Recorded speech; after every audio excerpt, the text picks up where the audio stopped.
familia de la Alianza Cristiana y Misionera, bendiciones para cada uno de ustedes, deseando con todo mi corazón que durante todos estos días, esta semana que transcurrió y esta semana que ya ha empezado, ustedes estén disfrutando no solo de la presencia de nuestro buen Dios, sino también de su poder en nosotros y para con nosotros, y por supuesto también de su bendita palabra que nos ha sido dada para guiarnos, para fortalecernos, para alumbrarnos en sí todo lo que la palabra de Dios es para nosotros los que creemos, aquellos que hemos sido redimidos, aquellos que hemos sido justificados, aquellos que hemos sido santificados, aquellos que hemos sido hechos nuevas criaturas.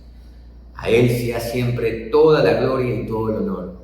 Quiero invitarles en esta mañana, vamos a tener nuestra reflexión bíblica en el Evangelio de Mateo.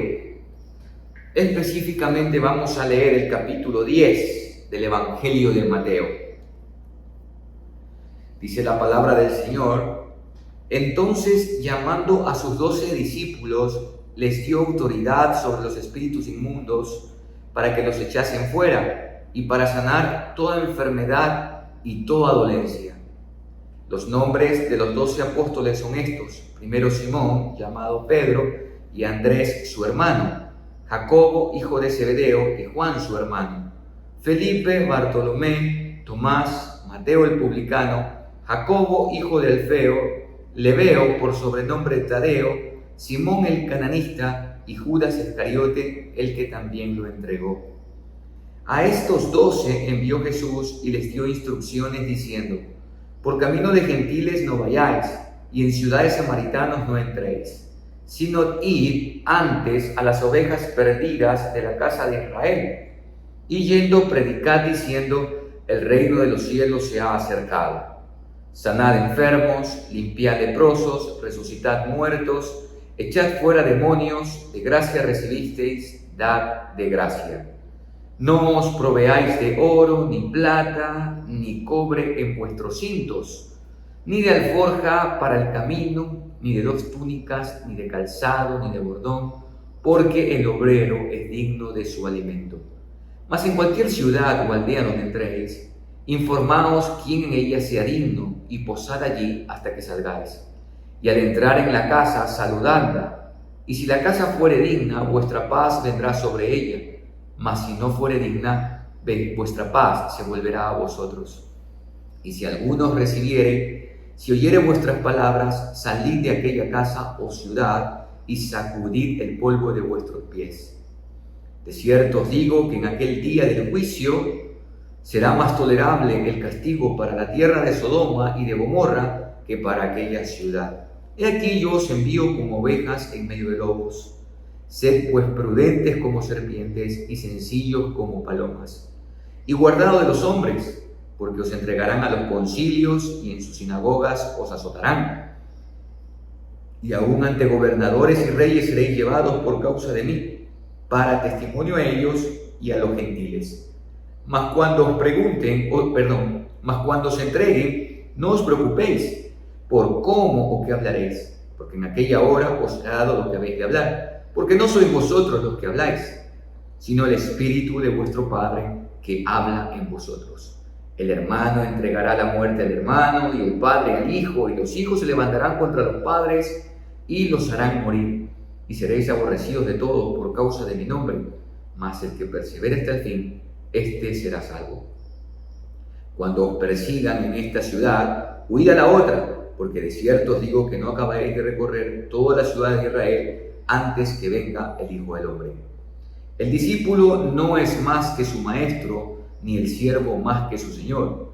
Bástale al discípulo ser como su maestro y al siervo como su señor. Si al padre de familia llamaron Belcebú, ¿cuánto más a los de su casa?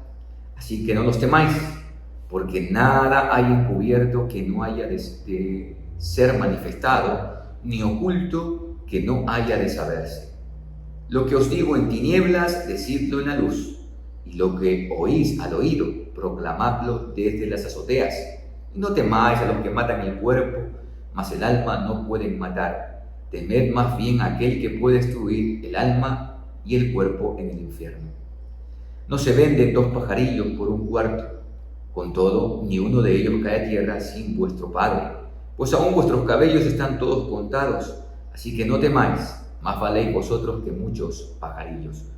A cualquiera pues que me confiese delante de los hombres, yo también le confesaré delante de mi Padre que está en los cielos. Y a cualquiera que me niegue delante de los hombres, yo también le negaré delante de mi Padre que está en los cielos. No penséis que he venido para traer paz a la tierra. No he venido para traer paz, sino espada. Porque he venido para poner en disensión al hombre contra su padre, a la hija contra su madre y a la nuera contra su suegra. Y los enemigos del hombre serán los de su casa. El que ama a padre o madre más que a mí, no es digno de mí. El que ama a hijo o hija más que a mí, no es digno de mí. Y el que no toma su cruz y sigue en pos de mí, no es digno de mí. El que haya su vida la perderá, y el que pierde su vida por causa de mí la hallará. El que a vosotros recibe, a mí me recibe, y el que me recibe a mí, recibe al que me envió. El que recibe a un profeta, por cuanto es profeta, recompensa de profeta recibirá. Y el que recibe a un justo, por cuanto es justo, recompensa de justo recibirá. Y cualquiera que dé a uno de estos pequeñitos un vaso de agua fría solamente, por cuanto es discípulo, de cierto os digo que no perderá su recompensa. Hasta aquí la lectura de la palabra. Y bueno, en este capítulo 10 hay algunas cosas que dice el Señor Jesús. En sí, todo el tema tiene que ver con ese llamado que se le hace a los apóstoles en esa entrega total, radical a seguirle. Y hay instrucciones específicas de qué debían hacer en el camino. Yo quiero enfocarme en algunas cosas en esas instrucciones. Primero, todos aquellos apóstoles que el Señor escogió en este caso, tenían que tener bien en cuenta que el llamado que Dios les hace es a una confianza o una dependencia absoluta en Él. Tanto así que les impide llevar ciertas cosas, les impide preocuparse por las cosas que normalmente toda persona que emprende una tarea debe preocuparse, como el calzado, qué voy a llevar, qué voy a vestirme, con qué voy a comer. Todas esas cosas que son propias, que son legítimas, no estamos diciendo que no, pero el Señor Jesús les da una instrucción. ¿Para qué? Para instruirles en dependencia. Tenían que depender exclusivamente de lo que el Señor les había dicho, de lo que el Señor les había estipulado. Segundo, ese llamado que Jesús les hace realmente tiene varias implicaciones. No solamente estamos hablando de una total dependencia en Él, que eso ya es bastante, sino que también seguir a Jesús implica un riesgo para la vida y para el status quo. ¿Por qué? Porque van a venir persecuciones. Desde el verso 16 en adelante, el Señor les advierte que los envía como ovejas en medio de lobos. Y les manda a ser prudentes como la serpiente y sencillos como las palomas.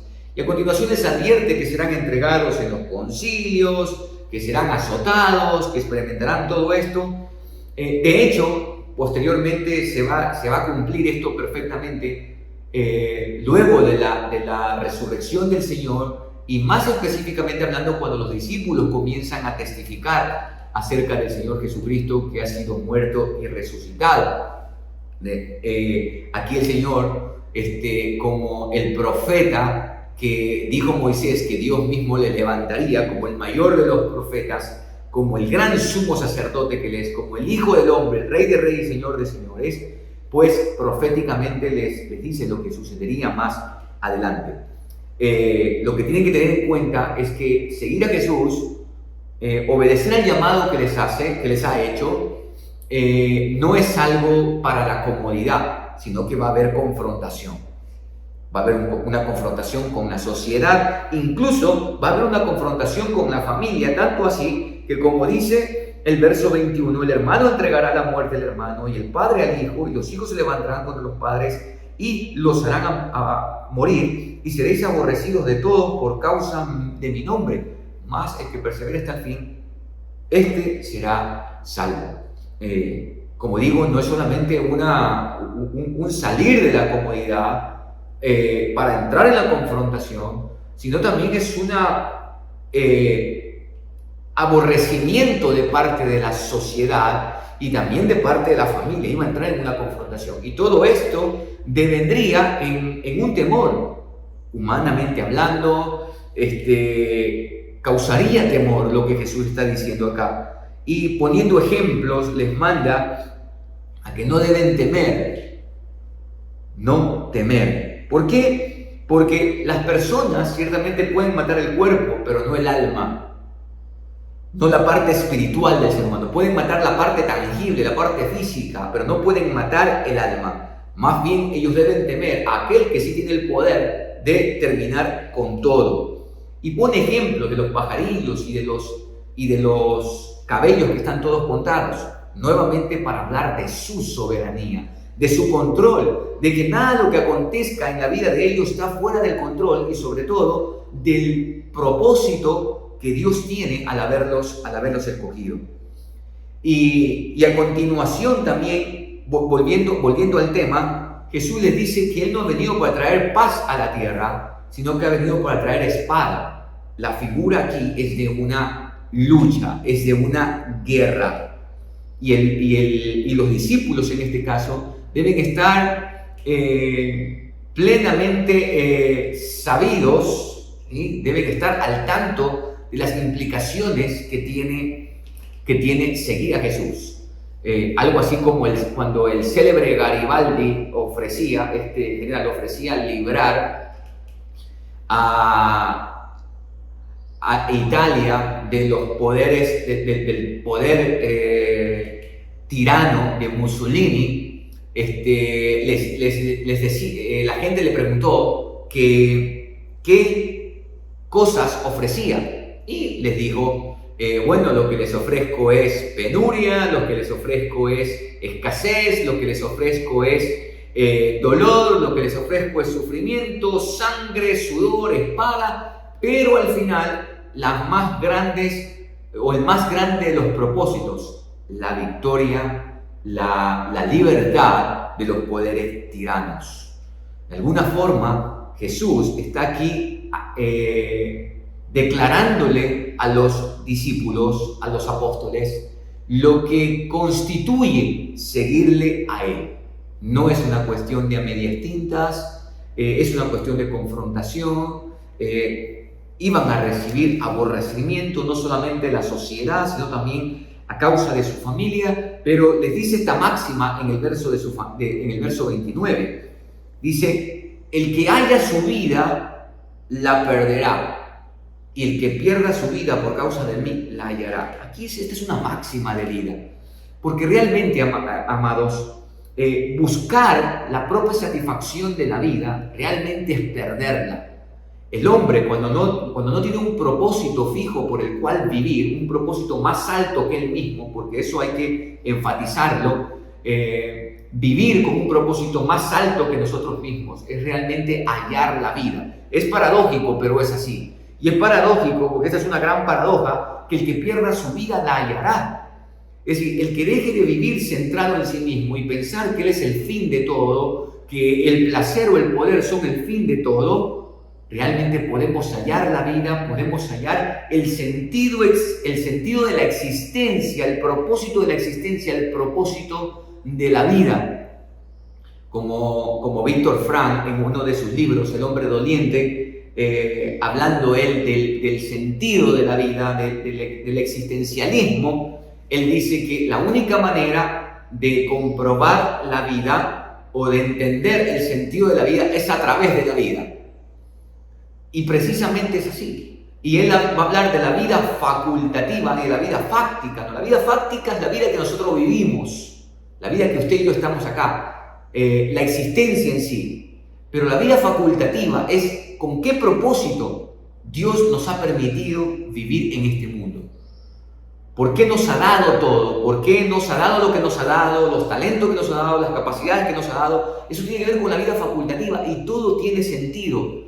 Y lo hallamos cuando estamos dispuestos a salir de nosotros mismos, a pensar que somos el centro del universo y hallar la vida realmente corresponde en negarnos a nosotros para seguir a algo, en este caso a alguien más grande que nosotros mismos. Hay algo importante que también quiero destacar en esta mañana con ustedes. Y es que el propósito por el cual Jesús envía a los discípulos, o los escoge y posteriormente los envía, dice en el capítulo 10, el verso 1, dice que les dio autoridad sobre los espíritus inmundos para que los echasen fuera y para sanar toda enfermedad y toda dolencia. Aquí hay tres realidades de ese llamado que Jesús les hace a los discípulos. Primero, les da autoridad sobre los espíritus inmundos, es decir, sobre el orden espiritual. ¿Para qué? Para echarlos fuera. Hasta ese momento, Satanás, como príncipe de este mundo, tiene este poder sobre la gente para posesionarse, para, a través de todas sus artimañas, para a través de esos dardos de fuego que él lanza, ocasionar guerras, entre otras cosas. Hasta ese momento, y posteriormente cuando Jesús ya muere en la cruz, que le quita poder a Satanás, lo encadena, por decirlo de esta manera, lo vence, según lo que las Escrituras mismo señalan, es decir, en la cruz del Calvario Jesús le dio en la cabeza a la serpiente. Y Jesús le da autoridad a sus discípulos para echar fuera a los demonios. Les da autoridad sobre el orden espiritual. Lamentablemente, y aquí hago un paréntesis, esto se ha usado mucho para hoy hablar tantas cosas, ¿no? Y creer que los creyentes somos súper poderosos o cosas por el estilo. Eso no es lo que está diciendo acá el Señor Jesús. Yo les doy autoridad. Nuestra autoridad no es de nuestra esencia. Nuestra autoridad nos ha sido dada, y nos ha sido dada por la presencia de Dios en nuestra vida, en la persona del Espíritu Santo. Esta autoridad no es para ponerse por encima de, esta autoridad es para servir a la gente. Usted ve, dice, para echar fuera los demonios. Pero también hay algo más. Aquí dice para sanar toda enfermedad. Y dice y toda dolencia. Mire cómo hace una diferencia el Señor Jesús entre enfermedad y dolencia. En el capítulo 9, Mateo también va a hablar que Jesús recorría y sanaba toda enfermedad y toda dolencia. Porque la enfermedad tiene que ver con esas enfermedades propiamente, ¿no? Patológicas, problemas con la salud, somatológicas, como se suele usar el término, aquellas cosas que aquejan al ser humano. Podemos ver nosotros en los evangelios cómo el Señor sanó a la mujer que tenía esta menstruación constante, ¿sí? Y que había gastado todo y no encontraba. Vemos cómo sanaba a los paralíticos. Vemos cómo le dio vista a los ciegos, a los sordos, a los mudos, en sí, enfermedades. Pero también dolencias. ¿Cuáles son las dolencias? ¿Cuál es la diferencia entre enfermedad y dolencia? La dolencia tiene que ver con aquellas cosas que aquejan el alma, que aquejan el espíritu, la parte intangible del ser humano. Aquellas dolencias causadas por el sufrimiento, por las decisiones que otros toman, aquellas cosas que no nos permiten avanzar en la vida, aquellas cosas que nos han marcado, llámese en abusos, llámese qué sé yo, pérdida de alguien significativo en la vida o de algo significativo en la vida. No sé, dolencia tiene que ver con aquellas cuestiones emocionales que aquejan al ser humano. Y Jesús escoge a los discípulos y los envía no solamente para liberar a las personas de las ataduras espirituales, sino también de las ataduras físicas que les impiden desarrollarse, y también de las ataduras emocionales. Amados, nosotros vivimos aquí, por hacer una aplicación, nosotros vivimos en un tiempo en donde las personas viven aquejadas, viven atadas a un sinnúmero de cosas. A veces las supersticiones del orden espiritual. Yo recuerdo que mi abuela nos decía, con mi primo, nosotros crecimos con mis abuelos, y nos decía siempre en Semana Santa que nos portemos bien porque allí Dios soltaba al diablo y se llevaba a todos los malcriados. Eso es superstición, eso no es verdad. Es una superstición, y uno en la vida va creciendo con una serie de supersticiones del orden espiritual. Y Jesús nos ha llamado a nosotros, ahora a usted y a mí como discípulos de Él, para que nosotros vayamos y podamos liberar. Nos ha dado autoridad.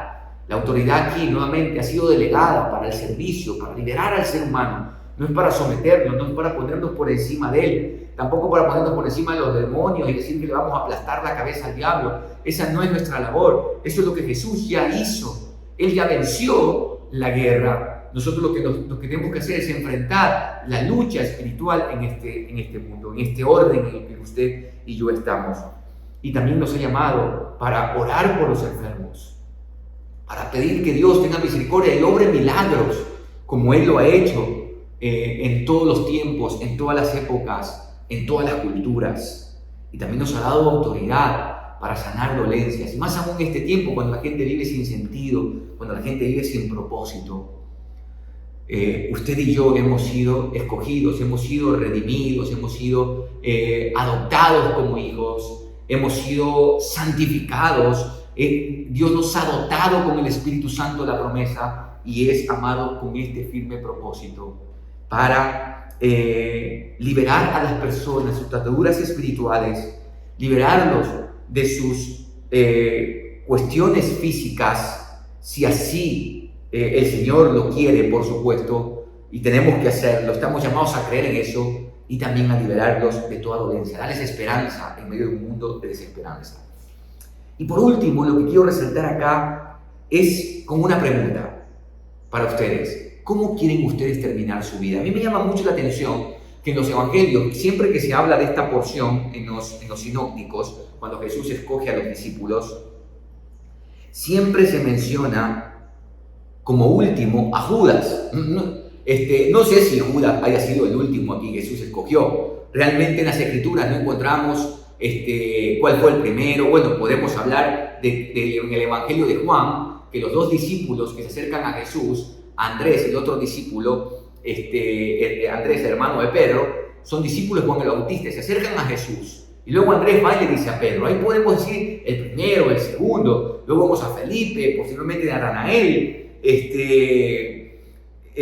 Luego Jesús se acerca a Juan y su hermano. Podemos ir haciendo, pero no se nos dice posteriormente, no podríamos hacer una cronología de en qué, si Mateo, el publicano, fue quinto, fue sexto, no sabemos cronológicamente, pero siempre se menciona en último lugar a Judas. Pero lo que me resalta de Judas es que Judas Iscariote, de él siempre se menciona el que le entregó. Y aquí viene la pregunta, ¿cómo tú quieres ser recordado? Hay dos maneras como que podemos ser recordados. Como el que siguió y permaneció firme hasta el fin, o como el que siguió conforme a sus intereses y pereció. Como Judas. De Judas siempre se menciona en los evangelios el que le entregó, el que por buscar sus propios intereses, el que por hallar su vida, la perdió. Así es. Amados, ¿cómo quieren ustedes ser recordados? Porque ya los discípulos son historia para nosotros. Pero ¿cómo son recordados? Nosotros recordamos que Pedro no se sintió digno de morir como su maestro, y por eso lo crucificaron, según dice la historia, con los pies hacia arriba. Juan nunca negó al Señor y por eso fue exiliado a la isla de Patmos. Es decir, los discípulos, muchos de ellos han sido recordados por su perseverar, porque como en palabras de Juan, no podemos callar lo que hemos visto, lo que hemos oído y lo que hemos palpado. O podemos ser recordados como aquellos que, si bien es cierto, siguieron por un tiempo a Jesús, pero pidiendo algo de Jesús, requiriendo algo de Jesús, y por hallar su vida la perdieron, perecieron. Que nuestra vida, amados, sea recordada porque le hemos seguido fielmente, porque le hemos servido apasionadamente y porque hemos vivido nuestra vida o hemos hallado nuestra vida cuando nos encontramos con Él. Que Dios les bendiga a ustedes y a mí también, a cada uno de nosotros, en ese, como dice el Señor, el que persevere hasta el fin, ese será salvo. Perseveremos, amados. Nuestra vida no consiste en el aquí. Nosotros aquí tenemos un propósito claro que cumplir. Nuestra vida es Él, aquel que dijo: yo soy la vida. Oremos. Padre, gracias por tu bendita palabra en esta mañana. Gracias, Señor, por lo que tu palabra nos dice con respecto al seguirte a ti. El seguirte a ti es algo radical. El seguirte a ti es algo que atenta contra el status quo, porque nos llamas no a una comodidad o confort, sino a una confrontación espiritual con el reino de las tinieblas, a una confrontación con la sociedad, con los gobernadores, con las autoridades, sean estas religiosas, sean estas políticas, pero también, Señor, a la confrontación en casa, con la familia. No hay lugar a dubitación, o se es o no se es. Y nos establece, Señor, de que realmente el que busca hallar su vida, el que busca la satisfacción, la comodidad y cumplir con sus propósitos, se pierde con Judas.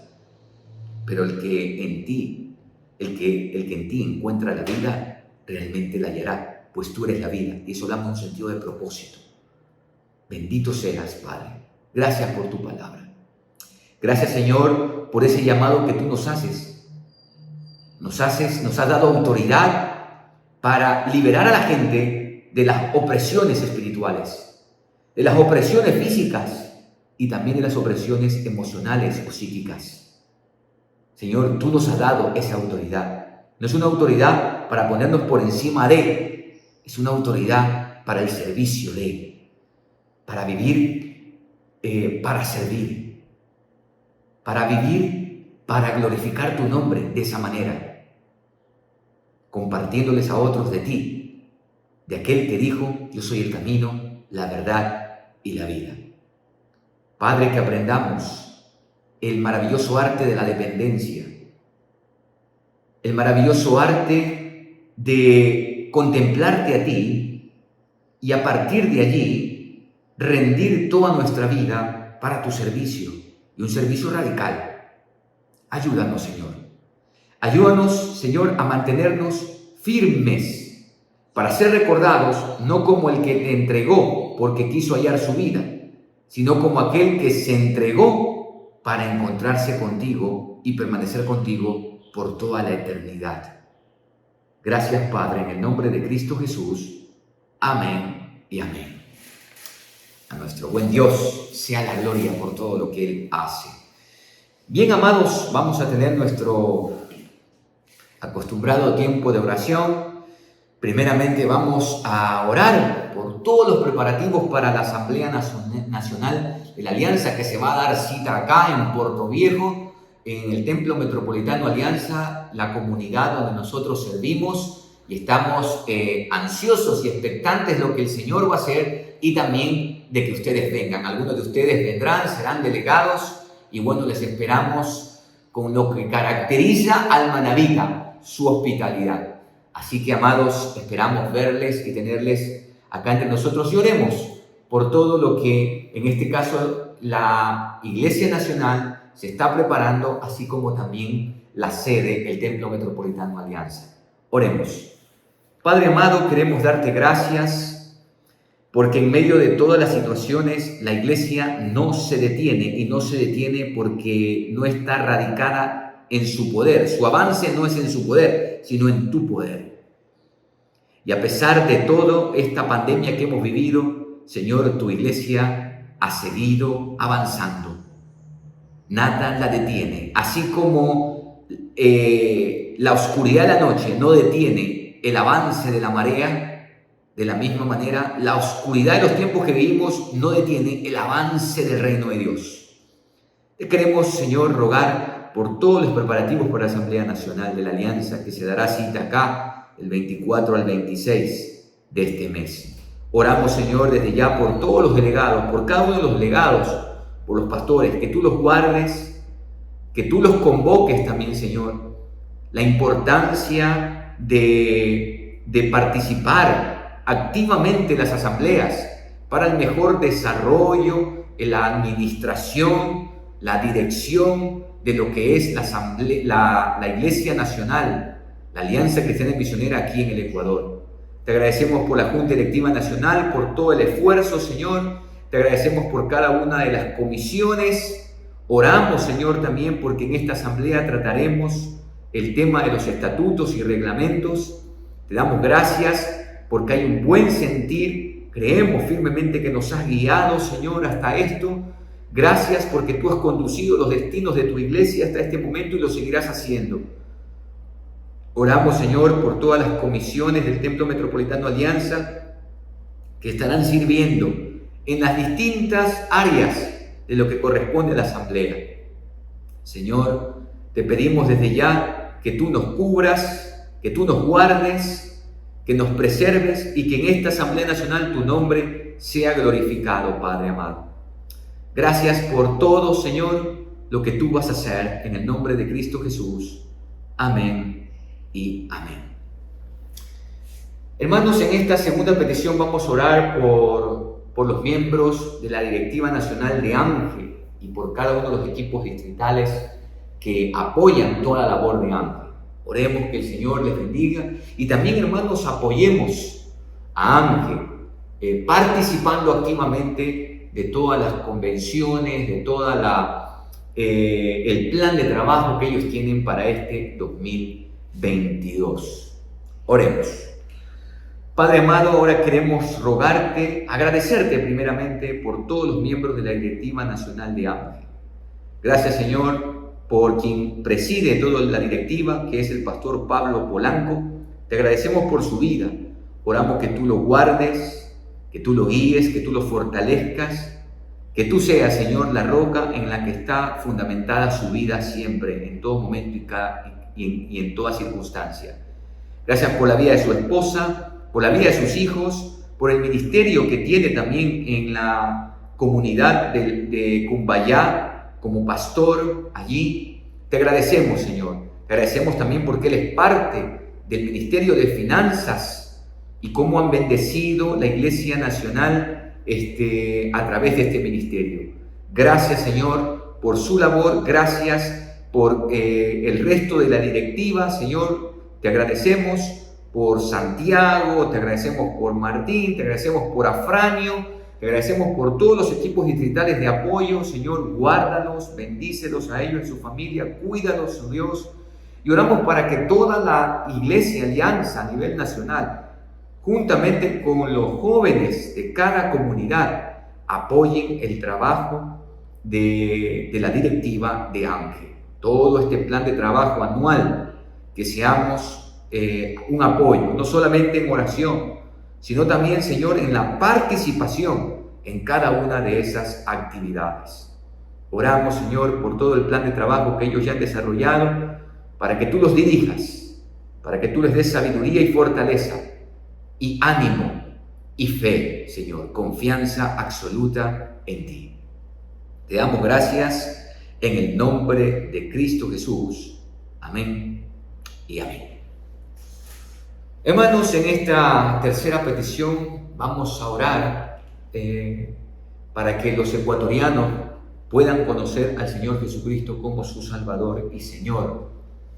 El apóstol Pablo decía que la voluntad de Dios es que los hombres sean salvos y lleguen al conocimiento de la verdad. Y esto tiene que ver con la gran comisión. Esto debe, hermanos, embargar nuestro corazón. Ojo que la gente no va a conocer al Señor Jesucristo por el simple hecho de que yo ore. La gente va a conocer al Señor Jesucristo porque yo oro para que Dios ablande los corazones, para que el Espíritu Santo convenza de pecado, justicia y juicio. Y yo, al orar de esa manera, también me convierto en un agente activo porque debo de abrir mi boca, dado el caso de que el Espíritu Santo va a hablar a través de nosotros. Él va a convencer de pecado, justicia y juicio a través de nuestras palabras, a través de nuestra obediencia para predicar el Evangelio.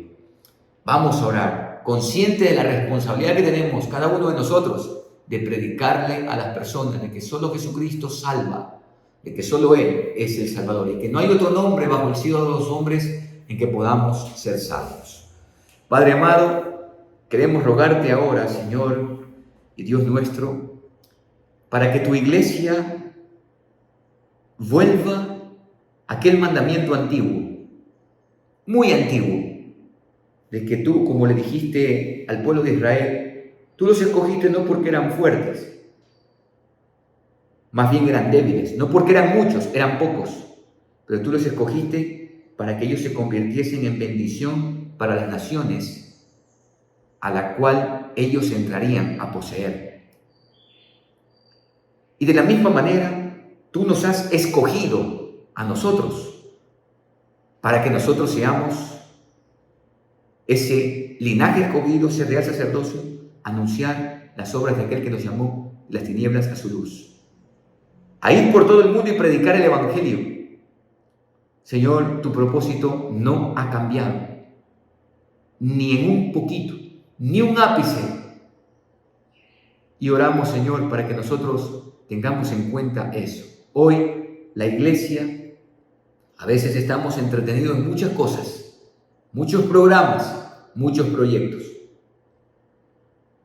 Y a veces tenemos que reconocer, Señor, que muchos de esos programas y proyectos no han tenido que ver con el compartir el Evangelio. Te pedimos perdón y oramos, Señor, para que cada uno de nosotros, el Espíritu Santo, nos convenza también de que el deseo de tu corazón es que los hombres sean salvos y lleguen al conocimiento de la verdad. Y para eso tenemos que hablar, tenemos que predicar, no una iglesia, no un pastor, no un sermón, sino el Evangelio, la buena nueva de que Jesucristo es el único Salvador y el Señor de todo el universo, y que Él murió y resucitó, y que ese sacrificio es todo suficiente para perdonar el pecado, que no es un síntoma, que no es un problema psicológico, sino que es un problema legal, reflejado en la moral de los individuos. Y que Jesucristo, su sacrificio en la cruz, es todo suficiente para perdonarnos, para librarnos del juicio eterno. Padre, que cada persona en el Ecuador pueda, o mejor dicho, cada persona en el Ecuador debe tener el derecho de escuchar el Evangelio de Jesucristo.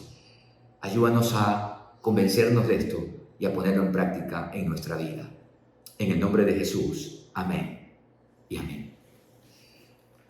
Hermanos, vamos a orar en este cuarto tiempo por la reactivación económica en el Ecuador, para que de alguna forma las empresas, los negocios puedan establecerse financieramente y también para que se abran nuevas plazas de trabajo para todas las personas que hoy se encuentran desempleadas. Es una realidad que no hay empleo.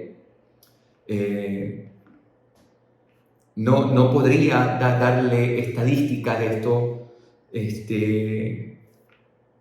Sería un error el hacerlo, solamente que como pastor, como persona que está en una parte de la sociedad, en una provincia de este hermoso país, veo a mi alrededor que hermanos profesionales, personas profesionales no tienen empleo. Entonces es una crisis que se está viviendo en este sentido. No solamente en este sentido, sino también en el sentido de gobierno, porque no hay seguridad, la salud es paupérrima y ni digamos de la educación, que ha retrocedido 8 años.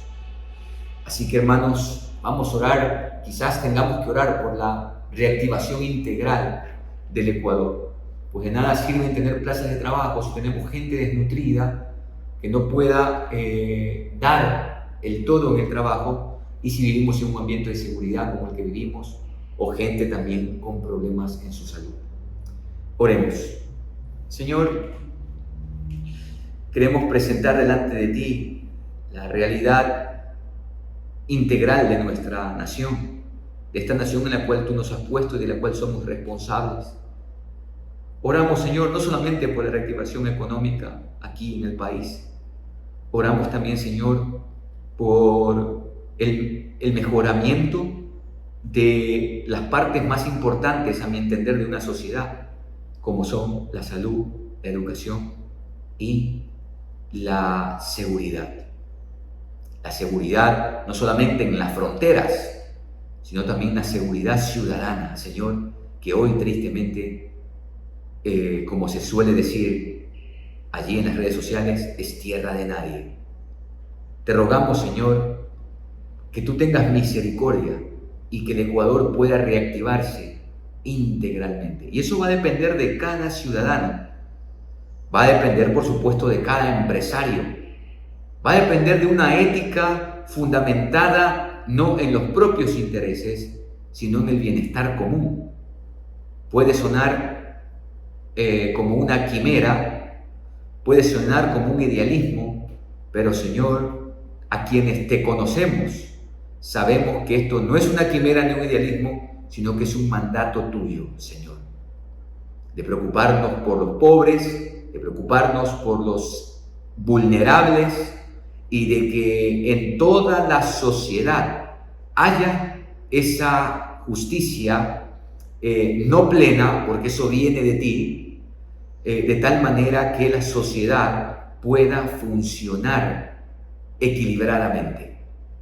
Hoy, Señor, con tristeza vemos una inestabilidad económica, una inestabilidad en la salud, en la educación y en la seguridad.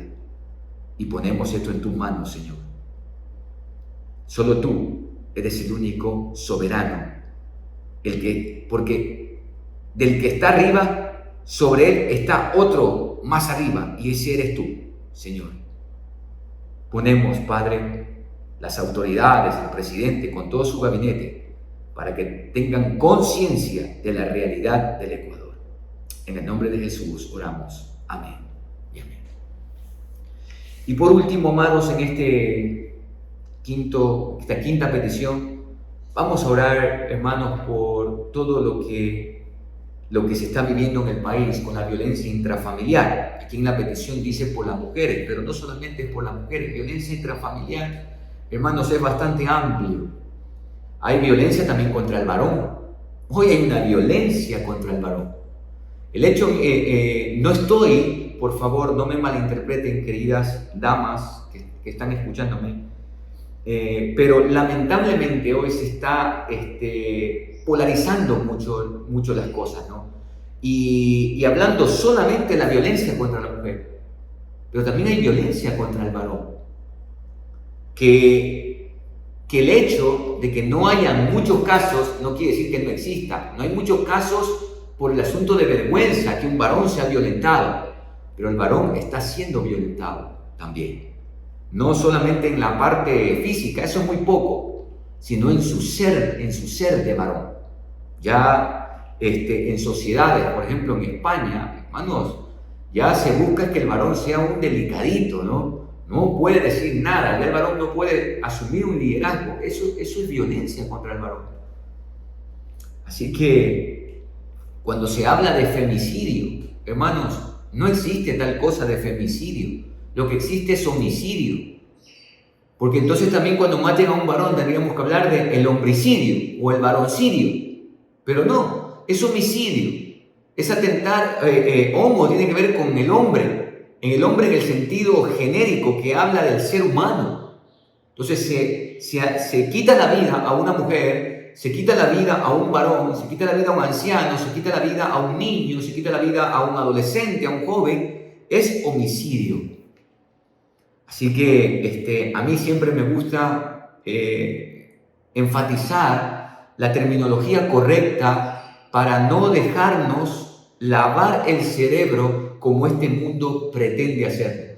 En ese asunto de la violencia intrafamiliar contra la mujer, es que se están creando una serie de leyes, lo que se busca, ¿no? Que la mujer aborte, que no sea, que no tiene por qué embarazarse, entre otras cosas. Y hacia allá va. No hacia una independencia de la mujer, queridas damas, y perdón que ya suena esto a sermón. No es una independencia de la mujer, sino a la esclavitud de la mujer. Porque tanto la mujer como el hombre, en el pleno hecho de su libertad, la libertad plena del ser humano consiste, o no es ajena, mejor dicho, a la responsabilidad que tiene en medio de la sociedad. La responsabilidad que tiene tanto la mujer como el varón. Vamos a orar. Señor, queremos rogarte ahora por todo lo que se vive con este tema de la violencia intrafamiliar, no solamente hacia la mujer, sino también hacia los niños, Señor. Mira, Padre, tú sabes las leyes que se están creando, no para penar al violador, sino para matar al niño en el vientre. Entonces hay violencia contra el no nacido, el ser humano todavía no nacido, el ser humano en formación. Hay violencia contra los niños, contra el infante. Hay violencia contra los adolescentes, contra las mujeres, por supuesto, la mujer niña, la mujer infante, la mujer joven, la mujer adolescente, la mujer adulta, la anciana, Señor. Violencia al hombre en el sentido general. Y te pedimos, Señor, en el nombre de Jesús, que tú tengas misericordia. Esto no va a cambiar por las leyes, Señor. Esto cambia desde casa. Lamentablemente, mientras todas estas ideologías sigan haciendo creer al hombre o cosificando al hombre, el hombre se seguirá deshumanizando. Y por tanto, pues, en esa deshumanización, la vida no vale nada porque no tiene sentido. Te pedimos, Señor, misericordia. Y que esto empiece, este cambio empiece desde aquellos que te conocemos, porque tristemente en la iglesia, en las familias que conforman la iglesia, hay tanta violencia, Señor, física, verbal, emocional. Y te pedimos, Señor, porque si en nosotros hay eso, no hay esperanza para el mundo, Señor. No hay esperanza. Nosotros somos la luz del mundo, es decir, lo que alumbramos en las tinieblas de los hogares donde hay violencia. Somos la sal, los que evitan la corrupción en los hogares donde hay violencia. Y somos la columna y baluarte de la verdad. Somos aquellos que le llevamos la verdad para que las familias dejen de violentarse. Ayúdanos, Señor, y guíanos. En el nombre de Jesús. Amén y amén. Mis amados, que el Señor les bendiga a cada uno de ustedes, que el Señor les guarde, descansemos en sus promesas, no olvidemos vivir radicalmente y recuerde la pregunta, ¿por qué queremos ser recordados? Que Dios les bendiga, nos vemos si el Señor así lo permite el próximo martes y recuerde a los que están ya delegados, les esperamos en la asamblea. Bendiciones.